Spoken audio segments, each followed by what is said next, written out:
Jai Hind everyone, my name is Anurag Shrivastava and I welcome you all on our YouTube channel, and today we are going to discuss about some MCQs with regard to CSEET Current Affairs Paper 4. We are running this series for all our students ताकि आप लोग की एक practice series लगातार YouTube पे भी चलती रहे MCQs के रिगार्डिंग। जो ये करंट अफेयर्स के MCQs हैं, लॉ के जो MCQs होंगे, बिजनेस कम्युनिकेशन के जो MCQs होंगे, या जो भी MCQs होंगे किसी और सब्जेक्ट के, हो सकता है वो CSEET स्पेसिफिक हों, बट जो ये MCQ सीरीज करंट अफेयर के होंगे, जितने भी एग्जाम, चाहे आप क्लैट में अपेयर कर रहे हो या फिर किसी और एग्जाम में अपेयर कर रहे हो जहां करंट अफेयर के क्वेश्चन आते हैं, आप सभी के लिए इंपॉर्टेंट रहेगा। साथ ही साथ मेरे CSEET के बच्चों के लिए भी ये इक्वली इंपॉर्टेंट वीडियो है, तो बड़े ध्यान से देखते हैं। ड्रिल आपको पता है क्या करना है, बहुत सिंपल सा एक ड्रिल है कि आपको मैं हर एक क्वेश्चन रीड करने के बाद 10 सेकंड का टाइम दूंगा। यू हैव 10 सेकंड टाइम्स, और आपको हमेशा वहां पे आंसर अपना लिखना है। कहां पे? चैट बॉक्स में या कमेंट सेक्शन में, ठीक है। आंसर लिखने का एक बहुत सिंपल सा फॉर्मेट होगा। जब भी आप आंसर लिखोगे, यू हैव टू राइट 1, ठीक है, you have to write 1 and then the answer, 2 and then the answer. सिर्फ A B C D ये नहीं लिखना है, बहुत कंफ्यूजन हो जाती है बच्चों के लिए। तो यहां पे आपको 1 एंड देन आपको आंसर, इस तरह से इसको आंसर करना है। एक कॉपी, एक पेन अगर आप साइड में लेके बैठे हुए हो, वहां भी आंसर कर रहे हो, लास्ट में आप अपना टोटल काउंट कर सकते हो। And anything above 80% as per my criteria is good score. तो चलिए देखते हैं कितने क्वेश्चंस आपको करंट अफेयर के प्रिपेयर हैं और कितने आप इसमें से आंसर कर पाते हो। पहला क्वेश्चन आपके सामने है, Which airport began its operation from March 8, 2021 with the maiden flight from Delhi? 10 second आपके स्टार्ट होते हैं अब, फटाफट इसके आंसर कीजिए। I repeat the question, which airport began its operation from March 8, 2021 with the maiden flight from Delhi? Agra, Bareilly, Kanpur, Aligarh. अगर आप में से किसी का आंसर बी है तो आपका आंसर बिल्कुल सही है। इनफैक्ट आपको इसके बारे में थोड़ी चीजें पता होनी चाहिए। Bareilly airport has begin its operation from today, today मतलब 8 मार्च 2021। Air India subsidiary company alliance air, ये भी एक बड़ा इंपॉर्टेंट नाम है, आपको एग्जाम के पर्सपेक्टिव से याद रखना है। Air India subsidiary company, subsidiary company का कॉन्सेप्ट आप पढ़े हो, इनकी एक सब्सिडरी कंपनी है क्या? Alliance Air operated maiden flight from Delhi to Bareilly with all women crew to celebrate international women's day. जब भी आपके सामने कोई क्वेश्चन आता है, उस क्वेश्चन का कम से कम इतना बैकग्राउंड आपको जानना है कि उसका पर्पस क्या है और उसमें और क्या इंपॉर्टेंट पॉइंट को रिलेटेड हैं। तो ये कुछ इंपॉर्टेंट पॉइंट जो आपको पता होने चाहिए, ठीक है।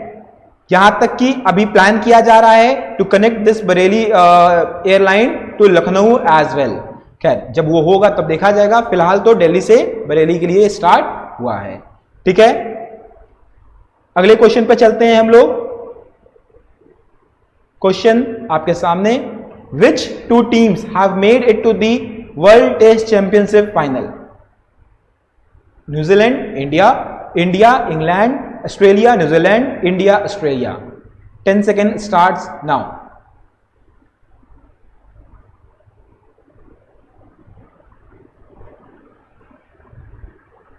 ओके, अगर आप में से किसी का आंसर 2A है, मतलब option number A, New Zealand and India, वो बिल्कुल सही है, ठीक है। इसके बारे में भी थोड़ा बैकग्राउंड जानो, क्योंकि आप में से बहुत सारे ऐसे लोग होंगे जिनका क्रिकेट फेवरेट गेम होगा, पर बहुत सारे ऐसे भी होंगे जो क्रिकेट बहुत ज्यादा शौक से नहीं देखते होंगे। तो क्या है, ये तो एक बहुत बड़ी इवेंट है इंडियन क्रिकेट के लिए, एज अ नेशन ऑल्सो एक बड़ी न्यूज है ये, तो आपको इसके बारे में पता होना चाहिए, ठीक है। क्या है background? The world test championship final will be held between the India and New Zealand. It will be played at the Ageas Bowl and in Southampton. ये कहां पे लोकेट है? ये है इंग्लैंड में, ठीक है। It will be played from June 18 to 22। अगर जरूरत पड़ेगी, किसी दिन बारिश हो जाती है, एक दिन की एक्स्ट्रा जरूरत होगी, तो एक दिन June 23 has been kept as a reserve day. ये तो हो गई कुछ आने वाली बातें। यहां तक लीड कैसे हुआ है इसके बारे में भी आप जानिए। Recently India has toured Australia for a test series. वैसे तो वहां पे ओडीआई और T20 सीरीज भी हुई थी, बट टेस्ट सीरीज हमारे लिए इंपॉर्टेंट है।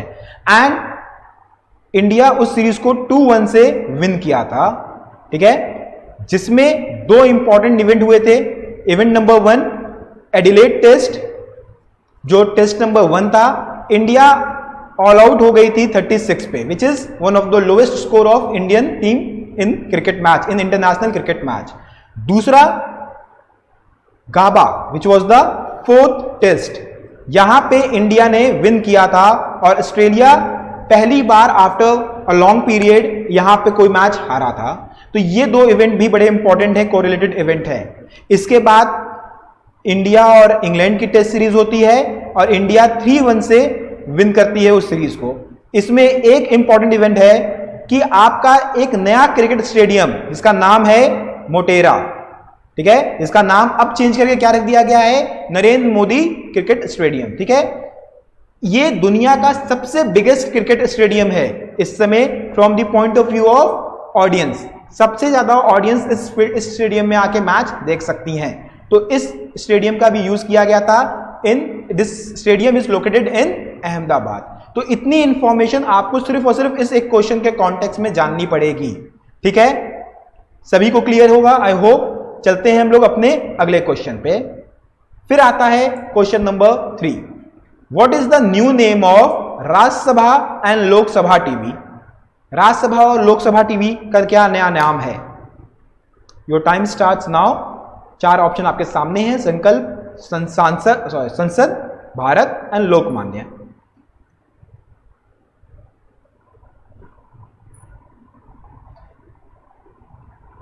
अगर आपने अपना आंसर टिक किया है संसद, तो ये सही है। थोड़ी सी बैकग्राउंड इसके बारे में जानते हैं और इसके लिए एक आर्टिकल रेफर करेंगे हम द हिंदू का। कुछ इस तरह के आर्टिकल्स बहुत इंपॉर्टेंट होते हैं आपके लिए, उनको रेफर करते हैं हम लोग। एक क्विक लुक लेते हैं क्या क्या इसमें इंपॉर्टेंट इंफॉर्मेशन है। एक पहली इंफॉर्मेशन जो बहुत इंपॉर्टेंट है वो ये है कि रिटायर्ड आईएएस ऑफिसर, ठीक है। सेकेंड थोड़ा जूम कर देते हैं हम आपके लिए ये।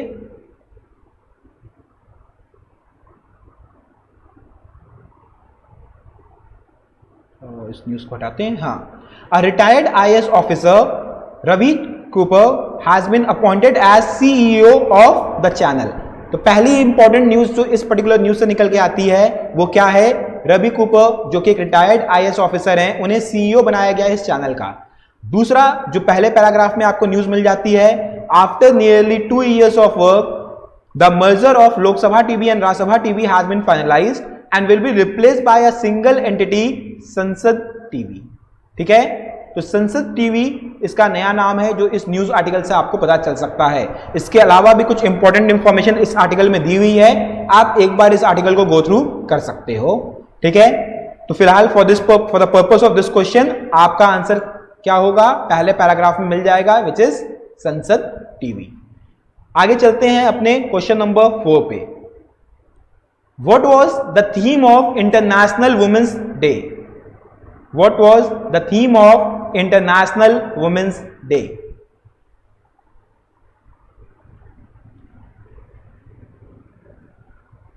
What was the theme of International Women's Day?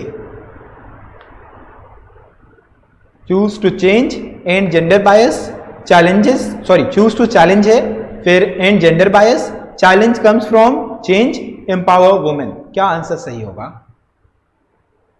The correct answer is A, choose to challenge, ठीक है।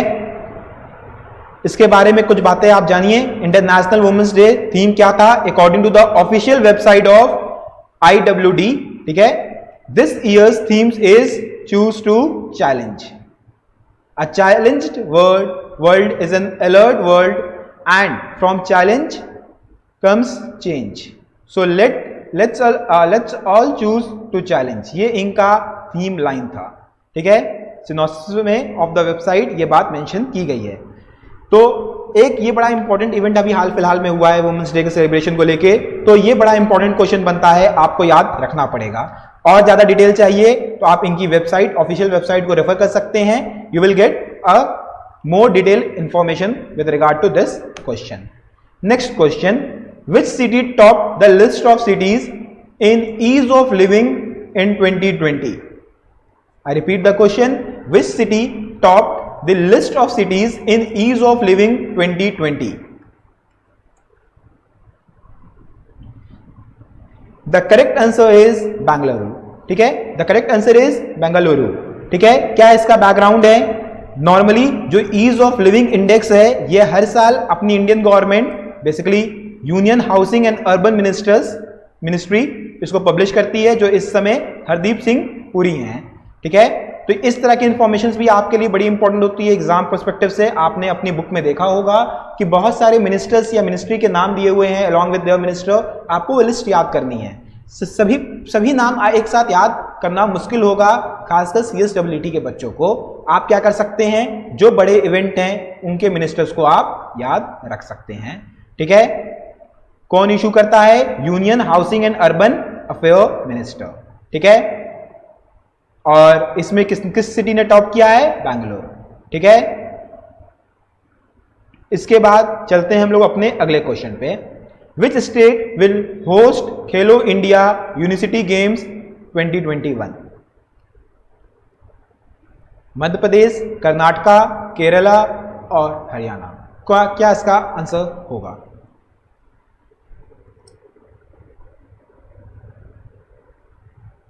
The correct answer is Karnataka. अब यहां से भी कुछ बड़े इंपॉर्टेंट पॉइंट निकल के आते हैं। First of all, Khelo India university games का ये सेकंड एडिशन होगा। पहला एडिशन हो चुका है, this will be the second edition of Khelo India university games. Second thing is that जो अनाउंसमेंट इसकी की गई, it was made by BS Yediyurappa, who is chief minister of Karnataka, along with Kiren Rijiju, who is union minister of youth affair and sports. ठीक है, तो ये दो नाम भी आपको साथ ही साथ याद रखने पड़ेंगे फॉर दिस आंसर, ताकि कल को कोई question union minister of youth affair and sports से पूछ ले या चीफ मिनिस्टर ऑफ कर्नाटका से पूछ ले, आपको पता हो। चलते हैं अगले क्वेश्चन पे। International monetary fund has projected which nation to be the fastest growing major economy in next 2 years? Option है चाइना, इंडिया, US, रशिया।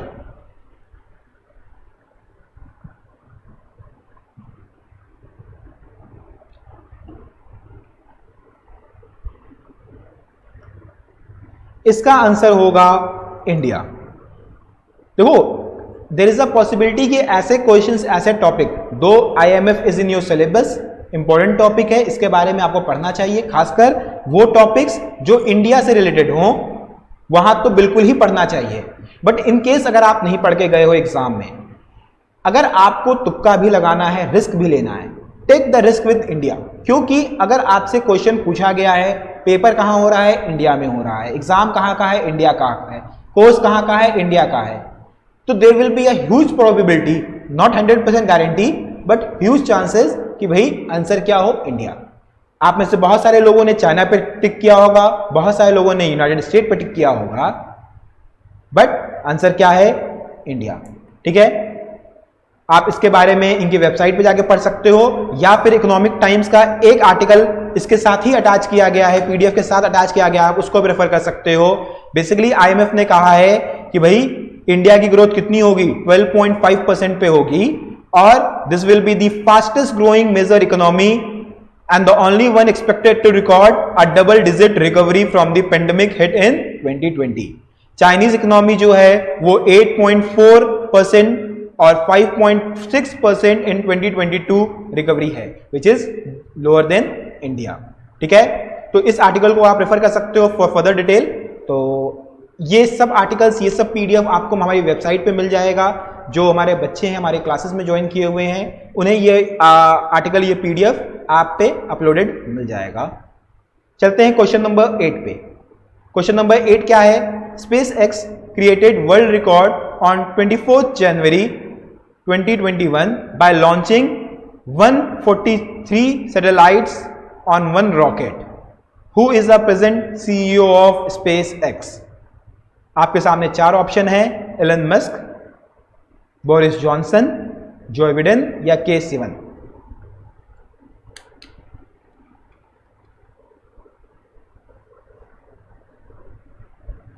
खैर, ये आंसर जिन्होंने खासकर पिछले एक साल में आप सभी लोग इंटरनेट पे काफी एक्टिव रहे हैं, और ये एक नाम ऐसा है इस क्वेश्चन के आंसर का जो इंटरनेट पे काफी ज्यादा डिस्कशन में रहा है, स्पेशली मीम वर्ल्ड जो है वो इनके ऊपर बहुत मीम बनाता है। क्या नाम है सही? Elon Musk. ठीक है, he is the present CEO of SpaceX and second richest person in the world. While recording this video he is the second richest person, हालांकि इनके बीच और ऊपर नीचे फर्स्ट सेकंड पे होते रहते हैं ये। ठीक है, तो इन्होंने क्या किया था इसके बारे में जान लीजिए। जो इनकी कंपनी थी, it created a new record on 24 January bye launching 143 satellites in a single rocket, मतलब ऑन अ सिंगल रॉकेट। और ये रिकॉर्ड किसका बीट किया था? इंडियन स्पेस एजेंसी इसरो का। प्रीवियसली ये रिकॉर्ड हमारे पास था, इंडिया के पास था, bye launching 104 satellites in single launch, और इन्होंने इस रिकॉर्ड को ब्रेक किया बाय लॉन्चिंग 143 सैटेलाइट। तो अगेन इस क्वेश्चन का डायरेक्ट रिलेशन इंडिया से है, तो ऑब्वियस सी बात है ये क्वेश्चन एग्जाम में इंपॉर्टेंट हो जाता है। जो इन्होंने व्हीकल यूज की थी उसका नाम था फैल्कॉन 9 रॉकेट, ये नाम भी आपको याद रखना है। इसके साथ ही साथ जो बाकी यहां पे नाम दिए हुए हैं, बोरिस जॉनसन, जो बिडेन, के सिवन, ये भी तीनों नाम बड़े इंपॉर्टेंट हैं। आप इस वीडियो के एंड होने के बाद इनके बारे में ब्रीफली कुछ बातें जरूर पढ़िएगा, ठीक है, ताकि आपको आइडिया हो कि ये कौन लोग हैं, इनके इंपॉर्टेंस इंडिया के कॉन्टेक्स्ट में क्या है, तो आपको एक आइडिया मिल जाएगा। चलते हैं हम लोग अपने अगले क्वेश्चन पे, which is on which date union budget 2021 will be presented. Will भी नहीं होगा, ऑलरेडी बीत चुका है, was presented, it was presented. तो on which date union budget 2021 was presented? The correct answer is February 1। 1 फरवरी को यूनियन बजट 2021 प्रेजेंट किया गया था। यह बजट अपने आप में, वैसे तो आपके एग्जाम के पर्सपेक्टिव से कोई भी बजट इंपॉर्टेंट होता है, बट यह बजट ज्यादा इंपॉर्टेंस रखता है बिकॉज ऑफ फ्यू, आप कह सकते हो, new steps which were taken under this budget. पहला तो ये इंडिया के हिस्ट्री में पहला पेपरलेस बजट था, ठीक है। इसके पहले जितने भी बजट आए थे वो हमेशा किसी पेपर में आते थे, पहले ब्रीफकेस आता था, उसके बाद बही खाता आने लगा। Now this year it was presented on tab, ठीक है। A tablet was used to present the entire budget. The entire purpose of going paperless was to avoid COVID situation, ठीक है। क्या क्या इंपॉर्टेंट न्यूज है इसमें? 1 तारीख 2021 को इसको प्रेजेंट किया गया था। किसने प्रेजेंट किया था? Our honourable finance minister Nirmala Sitharaman. और ये इनका 3rd बजट था अंडर एनडीए रिजीम। जो एनडीए रिजीम चल रहा है, नेशनल डेमोक्रेटिक अलायंस, जिसमें बीजेपी और उसकी और सहयोगी पार्टीज इन्वॉल्व हैं, उनका ये 3rd बजट था। किसका? निर्मला सीतारमन का। निर्मला सीतारमन के साथ ही साथ अनुराग सिंह ठाकुर, जो कि minister of state for finance हैं, वो अकंपनी किए थे, और बहुत सारे सीनियर ऑफिसर्स थे। तो ये 2 नाम तो याद रखना जरूरी है यहां पे इस क्वेश्चन के साथ। चलते हैं अपने आखिरी क्वेश्चन पे, और आखिरी क्वेश्चन है, Earth Hour day is annually observe on the last Saturday of which month. आप सभी ने ऑब्जर्व भी किया होगा, इनफैक्ट सभी को कहा भी गया था लाइट बंद कर दी जाए, पंखे बंद कर दिए जाए। सबने अपनी अपनी अच्छी अच्छी पिक्स भी डाले थे इंस्टाग्राम पे, हैशटैग अर्थ आवर डे। किस महीने में यह काम किया था आपने? देखिए कितना फनी क्वेश्चन है ये। आपसे एग्जाम में पूछा गया, आपने इंस्टाग्राम पे फोटो डाला है, बस आपको ये याद नहीं आपने कब डाला, आपने कब ये हैशटैग ट्रेंड किया, हैशटैग अर्थ आवर डे। बहुत समय नहीं हुआ है, अभी अभी बीता है। करेक्ट आंसर है मार्च, ठीक है। करेक्ट आंसर है मार्च। क्या है यहां पे? Earth Hour is being held annually on the last Saturday of March across the world. This year Earth Hour day is observed on 27 March, ठीक है। हम लोग सिंबॉलिकली क्या करते हैं? लाइट आउट इवेंट करते हैं, लाइट्स बंद कर लेते हैं कुछ समय के लिए, और उसके बाद इसी तरीके से जिस तरीके से नॉर्मल लाइफ हम जीते हैं उस पर लौट आते हैं। तो कितनी सारी चीजें जो आपके प्रैक्टिकल लाइफ में आप डे टू डे लाइफ में देखते हो, इंस्टाग्राम पे देखते हो, ट्विटर पे देखते हो, वैसी चीजें से भी क्वेश्चन फ्रेम हो सकता है। अगर आप ज्यादा से ज्यादा अपनी ऑब्जर्वेशन स्किल्स का यूज करोगे तो बहुत सारे करंट अफेयर के क्वेश्चन आप सिर्फ ऑब्जर्व करके पढ़ लोगे, बाकी कुछ तो आपको रीडिंग करनी पड़ेगी। जब भी कोई क्वेश्चन आप करंट अफेयर का रीड करोगे उसके बारे में जरूर पढ़ो, सिर्फ आंसर देख के आगे ना बढ़ो। अगर उसके बारे में पढ़ोगे तो आपको बहुत सारी कोलेटरल इंफॉर्मेशन भी साथ साथ मिलेगी जो आपके लॉन्ग टर्म प्रिपरेशन में काम आएगी। तो आई होप आप लोग इतने सारे काम करोगे। Thank you for watching this video. If you like this video please like, share, subscribe this video. If you have any thoughts please comment down in the comment section. अगर आपको हमसे कोई और वीडियो, कोई स्पेशल सीरीज चाहिए for CS foundation courses, आप हमें यहाँ पे टैग कर सकते हो। आप कमेंट सेक्शन में टाइप कर सकते हो अपने डाउट्स को, अपने क्वेरीज को। साथ ही साथ आप हमसे कांटेक्ट कर सकते हो through our official number. Plus you can visit our website for the PDF of this particular MCQ series. Thank you, जय हिंद। मिलते हैं आपसे अगले वीडियो में।